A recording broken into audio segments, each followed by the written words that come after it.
Hello, I'm Dr. Marla Shapiro. For perimenopausal and postmenopausal women, there are a lot of changes that happen, and often we don't bring them up with our healthcare providers. So to talk to us today is Dr. Jan Shifren. Welcome, Jan. Thanks, Marla. Jan is the director of the Midlife Women's Health Center at the Massachusetts General Hospital in Boston. So a few areas that I want to focus on with you today. The first area that I want to focus on is the management of what's happening to women in their vaginal health and their genitourinary health, a big word for us to sort of understand. But what is it that's happening that we know that women are not talking about? With menopause, Marla, there's a decline in estrogen, which is the principal hormone made by the ovaries when women are younger. And that hormone is really important to keep the vagina healthy. There are receptors in the vagina that pick up the estrogen, and that's what keeps the tissues soft and pink and lubricated and healthy. So many women hear the word estrogen and see the pool of estrogen as all being the same. So firstly, once these changes happen in the vagina as estrogen gets lower and lower, do the changes stabilize or do they get progressively worse? Although some menopausal symptoms, such as hot flashes, get better with time, the vaginal changes actually get worse with time. So the dryness and discomfort really do get progressively worse with time. And what we see is often a vicious cycle that women who had a pretty satisfying sex life before menopause, it becomes uncomfortable with the vaginal changes of menopause, then they're less active, and that activity is actually really good for the vagina, so things become even more uncomfortable. So let's talk about treatment in this particular area, and I think for women listening, it's so important for them to get the message that they need to advocate for themselves to bring this up to their healthcare provider. So what's available for them? Typically, I'll encourage women to start with just over-the-counter products. There are two major groups of non-hormonal products that a woman can purchase without a prescription, just at CVS or her local drugstore. And there's something called long-acting vaginal moisturizers, and just like you would moisturize your hands or face, these are products that you place in the vagina. It looks like a cream or a gel, typically 2 or 3 times a week, and they help the vagina maintain its moisture. Make a big difference. So that would be true for all women, with breast cancer, without breast cancer. This is across the board. Absolutely. It's also real important to realize this is for women who may not be sexually active, may not have a partner. There are a lot of these vaginal changes, dryness and burning, that can be uncomfortable, even separate from sexual activity. So these are just great products to keep the vagina moisturized and healthy. But they won't address the changes that are happening in terms of thinning of tissue.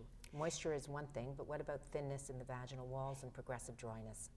Well, the other product I did really want to talk about are lubricants, and they are a little bit different from moisturizers, and those are really designed to be used with sexual activity because they reduce friction. And your question is a really good one, Marla. If a woman is really regularly using moisturizers and lubricants, if she maintains sexual activity, it's pretty likely the vagina really can stay healthy.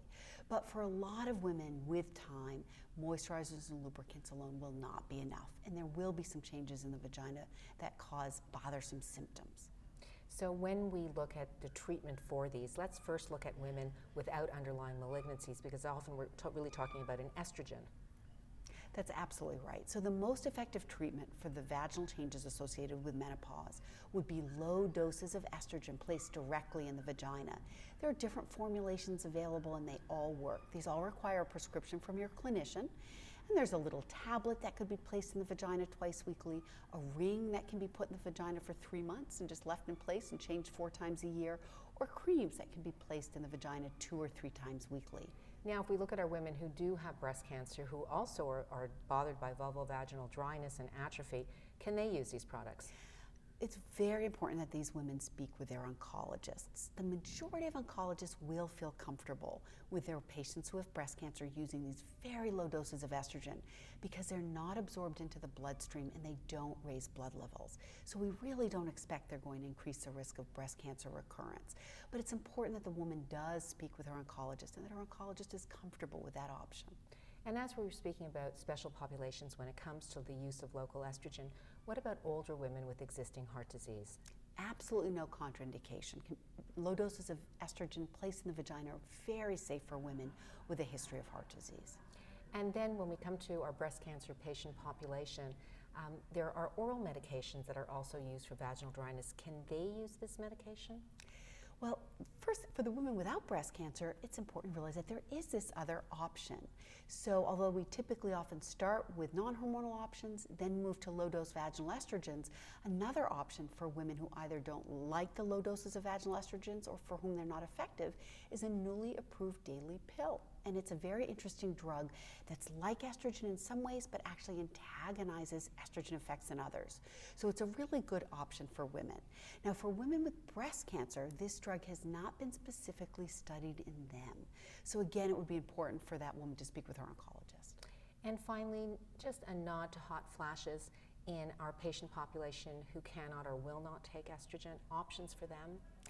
So lifestyle changes are very important. Staying cool, light layered clothing, desk fans, bedside fans, cold drinks instead of hot drinks, those really simple interventions can make a difference. I also encourage women to consider some of the mind-body interventions or acupuncture. They can be helpful too.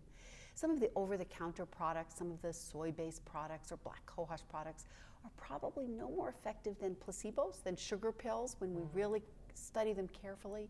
But they still reduce hot flashes 30%, and that may be all a woman needs. But if those other interventions aren't helpful, really the most effective treatment for hot flashes would be estrogen.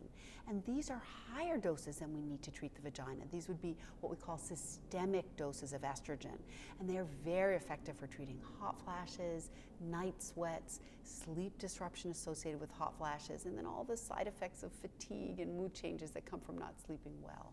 But in our special breast cancer patient population, we cannot use these. For a woman with a history of breast cancer should not use systemic estrogens. Although low-dose vaginal estrogens are probably safe for the treatment of bothersome vaginal dryness and discomfort with intercourse, they should not be using higher doses, the doses that would be needed to treat hot flashes.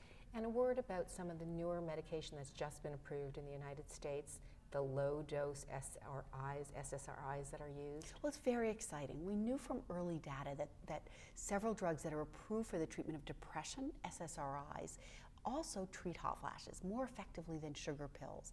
But up until recently, we were using them what's called off-label.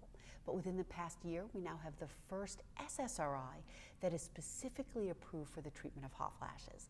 It's a dose of an SSRI that's so low that it actually wouldn't treat depression. So for these women with breast cancer, this is an option? Absolutely.